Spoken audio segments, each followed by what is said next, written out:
Buenas tardes, placer estar presente en las primeras jornadas internacional de asma del NOA. Muchas gracias al comité organizador. Bueno, el tema a desarrollar es asma y comorbilidades en la vida real del consultorio. ¿Cuáles son las que nos animamos a tratar y cuáles derivamos? Estos son mis conflictos de intereses. Y el asma se asocia a menudo con diversas comorbilidades. Las condiciones comórbidas de asma, notificadas como las más frecuentes, constituyen la rinitis, la sinusitis, la enfermedad por reflujo gastroesofágico, la apnea obstructiva del sueño, los trastornos hormonales y las psicopatologías. Estas condiciones pueden, en primer lugar, compartir un mecanismo fisiopatológico común con el asma. Segundo, influir en el control del asma, su fenotipo y la respuesta al tratamiento. Y tercero, ser más prevalentes en pacientes asmáticos, pero sin una influencia evidente sobre la enfermedad. Para muchos de estas comorbilidades, la forma en que interactúan con el asma aún no se ha podido documentar en profundidad. Sin embargo, en particular para el asma grave, se pueden considerar relevantes y deben tratarse adecuadamente. El concepto de la vía aérea unida comparte una unidad morfológica y funcional, así como mecanismos específicos en su relación bidireccional. Aquí podemos ver las comorbilidades nasosinusales y broncopulmonares en el concepto de la vía respiratoria única. Además del asma, la enfermedad pulmonar obstructiva crónica, las bronquiectasias, las fibrosis quísticas pueden asociarse a diferentes enfermedades de la vía respiratoria superior, como la rinitis alérgica local, la rinitis no alérgica, la rinosinusitis aguda o crónica con o sin poliposis nasal. Para su manejo conjunto es necesario realizar una evaluación diagnóstica completa junto con una estrategia unificada. Debido a las razones anatómicas, las vías aéreas superiores constituyen el primer blanco en los alergenos y los estímulos físicos y químicos del ambiente. Es un continuo con graduaciones de severidad. Las formas leves tienen solo rinitis y las más severas tienen asociación de rinosinusitis a asma. Cuando toda la vía aérea se encuentra involucrada, se produce un síndrome en el cual la rinitis o la rinosinusitis y el asma tienen un curso paralelo. La vía aérea superior condiciona fundamentalmente la función de la vía aérea inferior y por tanto, si tratamos la vía aérea superior, vamos a impactar sobre la vía aérea inferior. Otro aspecto que debe considerarse son las implicaciones de las frecuencias asociadas entre rinitis alérgica y asma. La rinitis alérgica y el asma son trastornos comórbidos extremadamente frecuentes. Este es un concepto que tenemos que tener en cuenta cuando vemos un paciente con asma en consultorio. Más de la mitad de los pacientes con rinitis alérgica padecen asma alérgica. Esta asociación de alta prevalencia entre dos trastornos indica un elemento común en su patogenia y también que la rinitis alérgica es un factor de riesgo, como lo vamos a ver más adelante, que facilita el desarrollo del asma. Esto además se ve reforzado por el hallazgo en que casi un 90% de los pacientes que tienen asma padecen rinitis alérgica, lo cual indica claramente que la rinitis alérgica puede ser un paso intermedio para el desarrollo del asma. En este slide podemos ver cómo la rinitis alérgica se comporta como un predictor frecuente del desarrollo del asma, es decir, un fuerte predictor en el desarrollo del asma comparado con una rinitis no alérgica o con una atopía y un grupo control. Se ve que las pacientes que tienen rinitis alérgica tienen mayores probabilidades de desarrollar asma comparado con los grupos controles, y es así que la rinitis alérgica es considerada el predictor más fuerte en el desarrollo del asma. Vamos a seguir hablando un poquito más de rinitis alérgica y pensar en su clasificación. Desde el punto de vista de la presentación puede ser intermitente o persistente, depende de la duración de cada uno, y teniéndolos cuentas en los ítems, en las alteraciones a nivel del sueño, de las actividades cotidianas, de la afectación del rendimiento escolar y de los síntomas molestos, de acuerdo a la presentación de estos síntomas, ya sea en su forma intermitente o en su forma persistente, la rinitis alérgica puede considerarse leve cuando hay ausencia de todos los ítems anteriormente mencionados, moderada cuando está presente entre 1 y 3 ítems afectados y grave cuando hay más de 3 ítems. En este slide podemos ver, una vez que estamos enfrente de un paciente en el consultorio que sospechamos que tiene una rinitis, hacer el diagnóstico en 4 fases en el manejo de las enfermedades nasosinusales. En el primer escalón, confeccionar una buena historia clínica donde se evalúen los síntomas nasales, la gravedad de estos síntomas, un cuestionario sobre los desencadenantes desde el punto de vista alergológico. Un segundo escalón que va a consistir en una exploración otorrinolaringológica con una endoscopía nasal, con el examen del oído, también un examen a nivel de conjuntivas para valorar muchas veces las comorbilidades como ser las otitis medias supuradas o las conjuntivitis alérgicas. En un tercer escalón, las herramientas que tenemos que utilizar son las pruebas complementarias como los prick test en alergia, las biopsias, la valoración de la función nasal, la inflamación nasal, la microbiología y la citología, así como los cuestionarios de calidad de vida. Y por último, la propuesta del diagnóstico en 4 fases. En el cuarto escalón, el uso de una herramienta imagenología como es la tomografía nasosinusal, que es el patrón de oro, o la resonancia magnética en caso de que esto no sea posible realizar una tomografía o esté contraindicada. Entonces, desde esa área podemos evidenciar cuál es la evidencia clínica del tratamiento adecuado una vez que tenemos el diagnóstico de rinitis alérgica en pacientes con asma.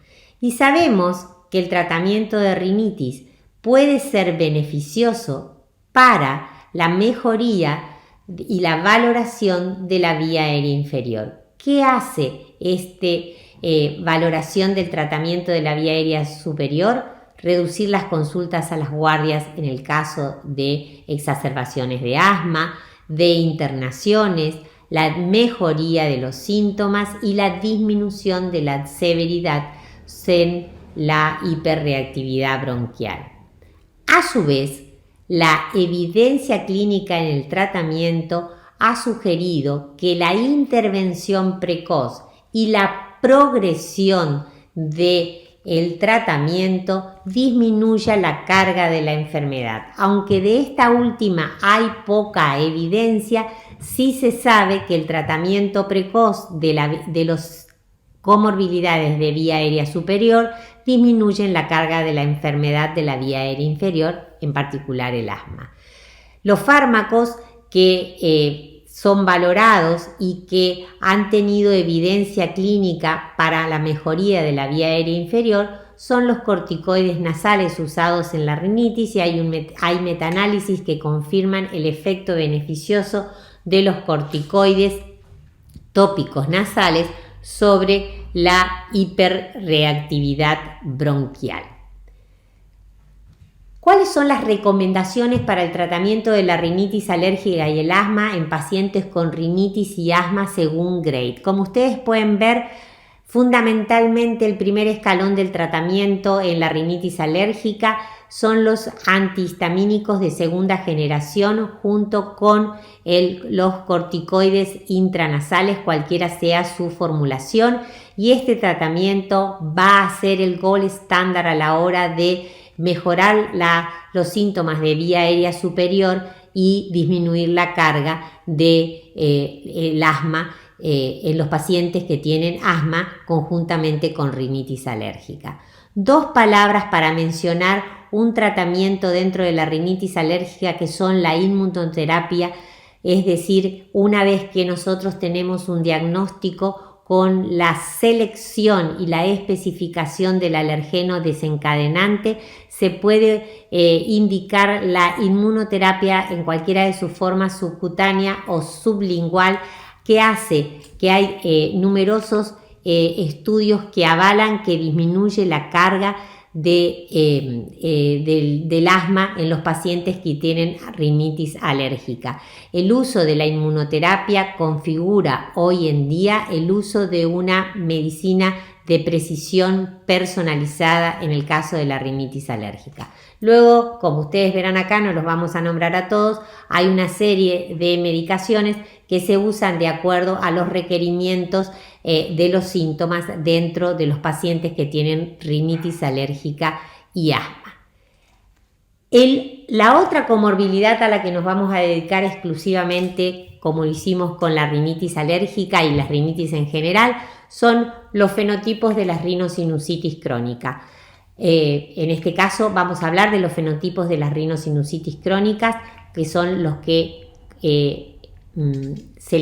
son los rinosinusitis crónicas con poliposis nasal y sin poliposis nasal, con distintas presentaciones clínicas. El primero, con poliposis nasal, generalmente tienen clínicamente pérdida del olfato, mucha congestión, drenaje postnasal, un asma que generalmente es severa y generalmente está frecuentemente presente, y una recurrencia de la patología muy frecuente. En cambio, la rinosinusitis sin poliposis nasal tiene una presentación clínica diferente, con una rinorrea o un drenaje nasal, con presión sinusal, dolor de cabeza o migraña, y es menos recurrente desde el punto de vista clínico. Una vez presentados los fenotipos de rinosinusitis crónica, en esta diapositiva podemos comparar los endotipos de las rinosinusitis con sus consecuencias clínicas relacionados fundamentalmente con el riesgo de padecer asma. Y este autor ha mencionado y estudiado los endotipos en no TH2, moderado TH2 y severo T2, y los no TH2 fundamentalmente pertenecen al fenotipo de la rinosinusitis sin poliposis nasal, con bajo riesgo menor del 10% de padecer asma y con un bajo riesgo de recurrencia de la enfermedad. Sin embargo, los T2 moderados un 40% presentan rinosinusitis crónica sin poliposis nasal, mientras que un 60% tienen con poliposis nasal, con un riesgo de padecer asma del 10 al 40%, con riesgos de recurrencias moderados de la enfermedad. Y por último, los T2 severos fundamentalmente manejan un fenotipo de rinosinusitis con poliposis nasal, y sí ahora con un alto riesgo casi del 70% de padecer asma y con un alto riesgo de recurrencia. Esto es muy importante a la hora de valorar un paciente en el consultorio para tener en cuenta qué impacto va a tener la presencia de rinosinusitis crónica con o sin poliposis nasal en las consecuencias clínicas del asma y en el riesgo de la severidad de padecer asma. Siempre y cuando yo te presente un paciente con rinosinusitis crónica con poliposis nasal, tenemos que pensar que tenga asma además, tenemos que pensar que ese paciente seguramente tiene riesgo altísimo de tener un asma grave o un asma de difícil control. Esto también se pudo ver en otro estudio ya de algunos años en el que se valoró el score tomográfico de los senos paranasales y el grado de severidad de asma, y como ustedes pueden ver, el score tomográfico para la rinosinusitis con poliposis nasal relacionado con el asma siempre es más severo. En este slide podemos ver que una cohorte en la que se estudió europea, de la Academia Europea de Alergia, de Galen, en la que el asma fue una de las comorbilidades más frecuentes que fueron informadas en los pacientes que presentaban rinosinusitis crónica.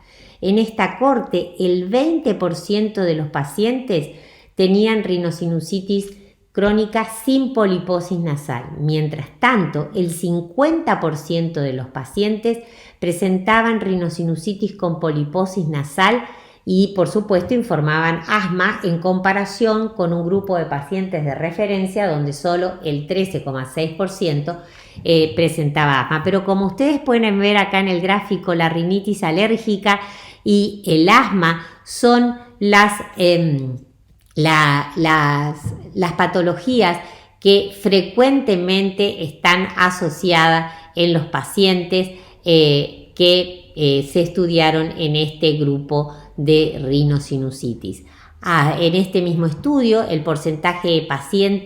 se valoró el porcentaje de pacientes de cuándo empezaba su asma según el grupo de edad, y como ustedes pueden ver, en los pacientes que tienen un comienzo de asma menor a los 12 años, se vio que tanto la rinosinusitis con poliposis nasal y sin poliposis nasal tiene muy poca impronta. Sin embargo, aquellos pacientes que tienen un asma de comienzo más tardío, después de los 12 años, tienen una predisposición a padecer asma realmente mucho más alta, casi del 90%.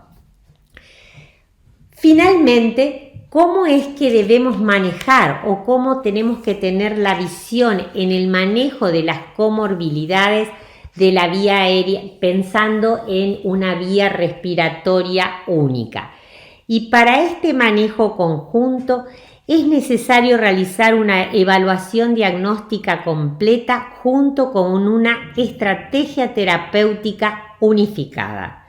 El manejo multidisciplinario de la vía aérea única es extremadamente importante en el consultorio para poder valorar al paciente, y la relación entre los actores de la atención primaria, la pediatría, conjuntamente con la neumonología, la alergología y los otorrinos laringólogos, hacen que la colaboración en el diagnóstico, en el tratamiento, en el seguimiento de estos pacientes sea esencial a la hora de valorar la carga, la respuesta al tratamiento y todo lo concerniente a el manejo de estas patologías, en la cual la vía aérea superior, entre las cuales se encuentran la rinitis, las rinosinusitis, como dijimos, o las rinitis alérgicas o las rinitis comunes, hacen que conjuntamente con el asma y el resto de las comorbilidades de vía aérea superior sean tenidas en cuenta. Pero hay una pregunta que no debemos dejar de hacer cuando estamos ante un paciente con asma. ¿Puede el asma per se inducir condiciones comórbidas? Es decir, la condición asmática también puede ser responsable del desarrollo o empeoramiento de otras comorbilidades. Un asma mal controlado de difícil control o un asma grave que tiene uso de corticoides sistémicos con reducción de actividades y de ejercicio y posiblemente con una mala calidad del sueño, pueden contribuir a otras comorbilidades como son la obesidad, la diabetes y la hipertensión. Asimismo, el uso de corticoides orales pueden predisponer a la intolerancia de la glucosa, a la presencia de diabetes y además de otras patologías como la osteoporosis y facilitar un mayor riesgo de las fracturas o la presencia de neumonías. Es así que además de las comorbilidades que son reconocidas previamente y que ya hablamos hasta ahora, existen las comorbilidades emergentes del asma. Y esto es un dato interesante y es una idea nueva que debemos tratar de trabajar ante un paciente que tiene una enfermedad de vía aérea superior junto con una vía aérea inferior. Pensar que el asma también puede desarrollar una enfermedad mental, puede favorecer a la obesidad, desarrollar un síndrome metabólico o una enfermedad cardiovascular o despertar una diabetes por el aumento del riesgo de asma. Y en este caso, para terminar, ¿cuáles serían las recomendaciones según la evidencia en estas patologías? La regla de oro es pensar que en todo paciente asmático se debe investigar la presencia de rinitis alérgica o no alérgica, de rinosinusitis crónica con o poliposis nasal, especialmente en los pacientes que tienen asma no controlada o asma de difícil control o asma grave. El diagnóstico de rinitis alérgica en un paciente asmático debe realizarse mediante la presencia de síntomas nasales y pruebas epicutáneas alérgicas positivas o una eje específica en sangre de alergenos clínicamente relevantes, también es evidencia A. El diagnóstico de rinosinusitis crónica con o sin poliposis nasal en un paciente asmático debe realizarse teniendo en cuenta los síntomas nasales, específicamente la pérdida del olfato o la endoscopía nasal o una tomografía rinosinusal, también es evidencia A. Y por último, la rinitis alérgica leve en un paciente asmático debe ser siempre tratada para disminuir la carga de la enfermedad asmática. Asimismo, la rinitis alérgica en un paciente con asma que no responde al tratamiento médico o pacientes seleccionados a un alergeno clínicamente relevante, debe recomendarse una inmunoterapia específica, como yo decía hoy. Esto habla de una terapéutica de precisión. En la rinosinusitis crónica, obviamente, el uso de corticoides intranasales en un primer momento, y así como valorar las exacerbaciones a través del uso de corticoides orales con mantenimiento y administración de corticoides intranasales. Y en el caso de que la rinosinusitis crónica con poliposis nasal sean graves y no se controlen con tratamiento médico, la cirugía endoscópica nasosinusal está indicada y es evidencia A. Últimamente, cuando nosotros recibimos en el consultorio pacientes que tienen rinosinusitis crónica con poliposis nasal post cirugías y con varias cirugías previas, la indicación quizá en el futuro inmediato vaya teniendo nuevas perspectivas bajo la presencia de la disponibilidad de nuevos fármacos, los fármacos biológicos para el tratamiento de las rinosinusitis crónicas, que en la Argentina aún no están aprobados, pero sí ya están aprobados para la FDA en el tratamiento, sobre todo de las rinosinusitis crónica con poliposis nasal recidivantes a la cirugía endoscópica. Finalmente, las conclusiones entonces son: identificación, tratamiento de las comorbilidades, reconocimiento de un tratamiento integral básico del asma, particularmente de las formas más graves. Es necesario estudiar a fondo el efecto de los tratamientos de las comorbilidades, sobre todo de la gravedad del asma y los resultados clínicos a largo plazo.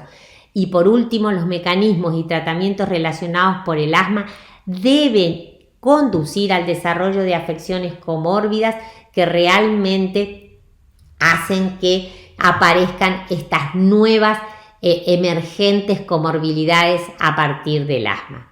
Bueno, finalmente los quiero invitar al Congreso Anual de la Asociación Argentina de Alergia a realizarse el 21, 22 y 23 de noviembre, obviamente por vía virtual. Aquí tienen la página www.congresoanualaai.com.ar. Muchas gracias.